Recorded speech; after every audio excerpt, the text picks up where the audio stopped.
بسم اللہ الرحمن الرحیم۔ السلام علیکم۔ مشکلات اور غربت کو دور کرنے کی دعا تقدیر کے فیصلے کروانے والا عمل، ایک ایسا طاقتور عمل جس کو کرنے کی برکت سے انشاءاللہ اللہ پاک ہر قسم کی پریشانی اور مشکل کو دور ہمیشہ کے لیے دور فرماتے ہیں۔ نبی کریم صلی اللہ علیہ وسلم خود یہ روزانہ یہ وظیفہ پابندی سے کرتے تھے۔ ہر مشکل کا فوری حل یعنی نبی وظیفہ ہے۔ اگر آپ کو کسی بھی قسم پریشانی ہو، دنیاوی یا دینی ہو، جسمانی یا کاروباری پریشانی ہو، آپ کی اولاد کے رشتے نہ ہونے کی پریشانی ہو، ملازمت یا کاروبار میں نقصان ہو رہا ہو، ملازمت نہ مل رہی ہو، امتحانات میں کسی مشکل کا سامنا ہو، کسی بھی قسم کی پریشانی جس میں آپ مبتلا ہو، جس کی وجہ سے آپ پریشان ہو، تو آپ اس مختصر اور آسان عمل کو اپنی زندگی کا معمول بنا لیجئے۔ انشاءاللہ اس نبوی عمل کو برکت سے اللہ تعالیٰ اپنا خاص فضل و کرم فرمائیں گے۔ بلکہ صرف ایک تسبیح اگر آپ روزانہ پڑھتے رہیں تو آپ کے پاس دنیا و ذلیل ہو کر آئے گی۔ وہ آج کا عمل کیا ہے۔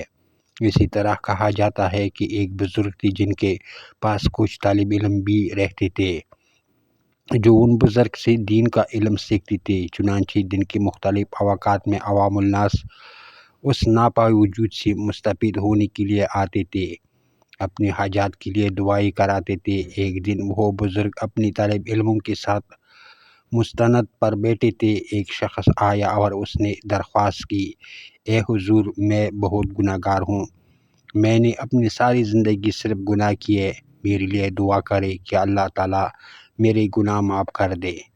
چنانچہ ان بزرگ نے اسے نصیحت کی کہ یہ ایک تسبیح روزانہ کر لیا کرے۔ وہ شخص چلا گیا۔ اس کے بعد ایک اور شخص آیا اور شکایت کی کہ ایک لمبے عرصے سے ہمارے ہاں بارشیں نہیں ہو رہی، جس سے ہماری فصلیں تباہ ہو رہی ہے۔ آپ دعا کریں کہ اللہ پاک ہم پر اپنی رحمت فرمائے اور ہماری فصلیں تباہ ہونے سے بچ جائے اور ہماری خوراک کا بندوبست ہو جائے۔ آپ نے اس شخص کو بھی وہی وظیفہ کرنے کی تلقین کی۔ ابھی کچھ ہی وقت گزرا تھا کہ تیسرا شخص آیا تو اس نے دعا کے لیے درخواست کی اور کہا کہ میں بہت غریب انسان ہوں، میرے لیے دعا کرے کہ اللہ پاک میرے رزق میں فراوانی عطا کرے اور میری تمام مالی مشکلات کو آسان کرے۔ ان بزرگ نے پھر وہی کہا کہ جو پہلے دو لوگوں کو کہا تھا۔ یہ سب ماجرا بزرگ کے طلباء بھی دیکھ رہے تھے اور حیران تھے کہ اتنے سوالی آئے اور انہوں نے اپنی اپنی مشکلات کا ذکر کیا، لیکن ہر بار ان بزرگ نے سب کو ایک ہی جواب دیا کہ کثرت سے استغفار پڑھو تو اللہ تمہاری مشکل حل کر دے گا۔ چنانچہ ان میں سے ایک طالب علم نے ان بزرگ سے اس بارے میں پوچھ لیا، یہ کیا ماجرا ہے کہ ہر سوال کرنے پر آپ نے ایک ہی جواب دیا کہ کثرت سے استغفار کیا کرو؟